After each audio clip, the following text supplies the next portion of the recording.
The missile fell and people were thrown back by the force of the impact. They were lying there, a man, his wife and their child. The woman was lying under a concrete block. Her head was cut open, split in half.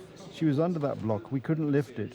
We only managed to lift it when the emergency services arrived and used a jack, but we couldn't save her. This is the moment two ballistic missiles hit a block of flats in the center of Kyiv. 17 people, including 4 children, were killed and dozens were injured in a massive Russian attack on Kyiv. According to the emergency services, the Kremlin sent nearly 600 drones and over 30 maneuverable and ballistic missiles to the capital. Several hundred buildings were damaged in the attack, including diplomatic missions and offices belonging to Western countries. According to analysts' assumptions, Russian criminals were targeting the headquarters of a drone manufacturing company. The problem is that there was no factory here, only an office where the company was registered. Right next to it was a multi-story apartment building.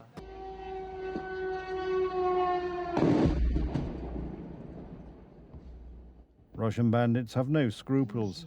Missiles fell on residential and office districts. At least 4 children lost their lives in the attacks. The bodies of more victims are still being recovered from the rubble of destroyed buildings. Putin is responsible for this war, which he started and does not want to end. He doesn't just want Donetsk, Luhansk or Crimea. He wants the whole country. He is destroying cities and killing people. Rockets also fell in the district where Western diplomatic missions are located.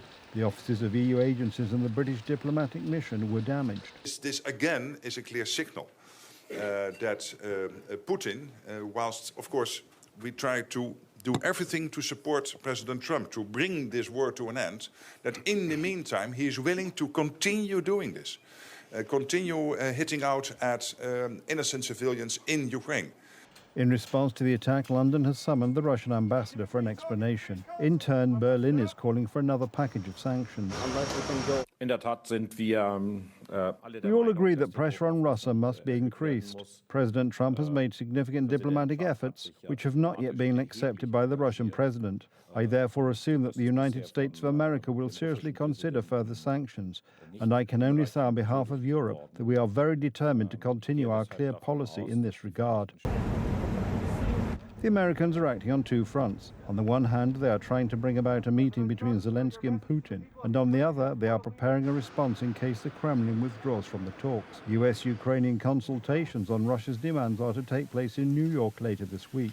It is almost certain that Kyiv will not agree to most of Moscow's demands. But I want to see it end. I think that in many ways he's there. Sometimes he'll be there and Zelensky won't be there. You know, it's like, who do we have today? I got to get them both at the same time. But I want to have it end. We have economic sanctions. I'm talking about economic, because we're not going to get into a world war.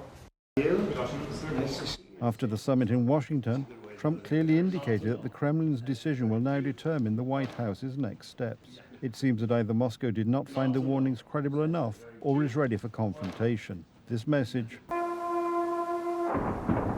is very clear to both Kyiv and Washington.